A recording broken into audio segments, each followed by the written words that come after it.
very pleased to actually introduce my next guest here at the non-event, which is Jacob Hededam Hummel from Heidelberg. We're doing this.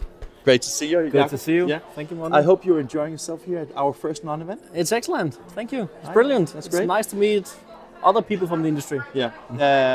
Jacob is out of Denmark, so we have the slightest slight Danish accent, both of us. But I think we will just keep it in English anyway, right? I think that's best. Yeah, it's best. probably. Yeah. Jacob actually impressed me quite a lot. We were at, I think it was at the Workflow Summit last year in Stockholm, where Jacob and his team from Heidelberg was not showing only Prinnect, which is the workflow suite from Heidelberg, but also you showed Smart BI. What is Smart BI? Well, Smart BI is a fragmentation of our software portfolio. It's the collection point and the analytical point of basically all the data that you produce within your print shop. So not only looking at one device, how to optimize that specific process, but actually looking at the entire end-to-end process within the print shop, all the way from the print buyer and downstream until you deliver the specific product. And when I met you last time, I was at Sign and Print in Odense. Yeah. I was actually watching you from a distance, where you were giving a demo where you had like a virtual printing company showing at least some of the Prinnect. I don't know if you showed the Smart BI. Yeah. But one of the things that was, I wouldn't say it was a surprise, but was amazing, that you actually took the example, asking your customers to enter their own data into. Is that true? Yeah.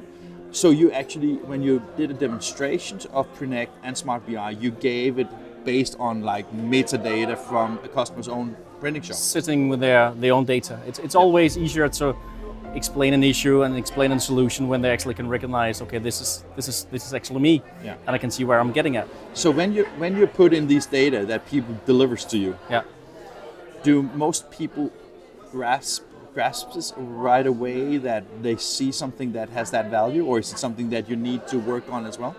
No, very often when we present companies' data, their first reaction is, well, that's not us. That is definitely not us. And even though they have given you the data, you must have like misinterpreted that one. Okay. But basically, it's always that reaction we get. Are we really that good, or really that bad, or is it where we're struggling? It's they all have gut feelings about where they can improve.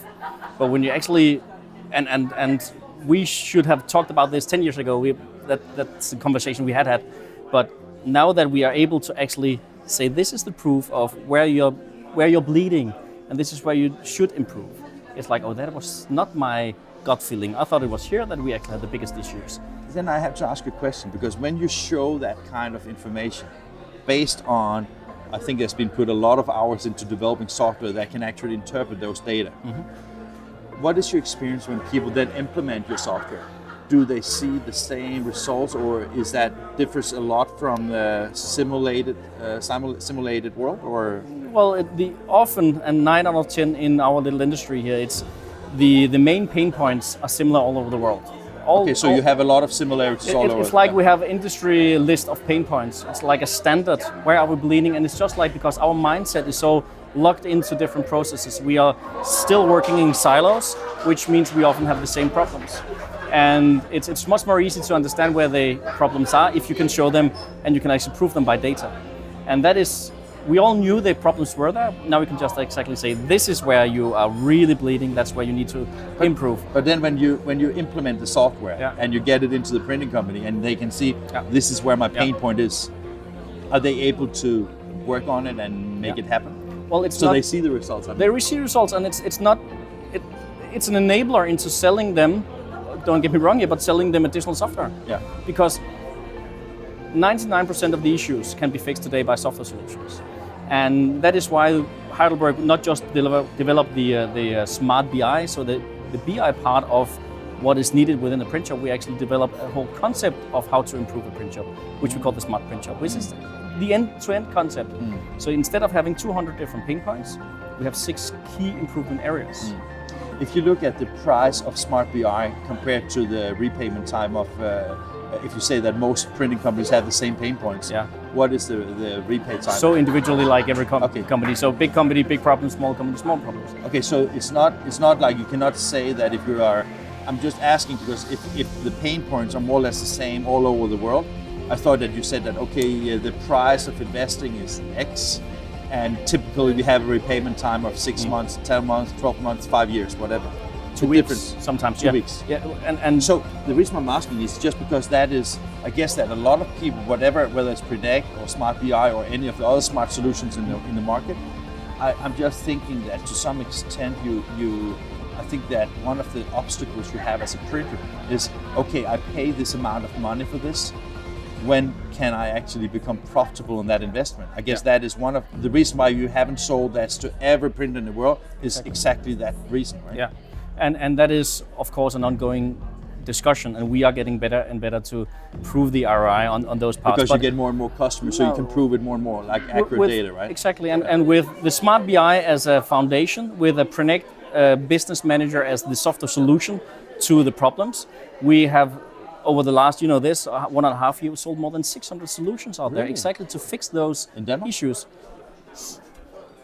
with the ProMan solution within the world. Okay, I'm just kidding. That's totally okay. It's totally okay. And we don't care if this. I haven't read mine. Your beer's my over there. My beer is getting warm over there. So we don't care if this is a litho company, if this is a inkjet company, because you basically deliver toner company. Yeah. This and is you don't even know if it's a competitor's product, right? No, it doesn't matter. Isn't that funny? Because that opens basically about 500,000 printing company stores, right? Yeah, and the reach is really interesting for us. Yeah. The business model opens up for, we usually, when you sell large software solutions, we aimed at the large print shops. But with new business model, it's mid-size, it's small size, as well as family, mom and pops companies. And that is what we see as, right now, the growth area. Drupa is coming.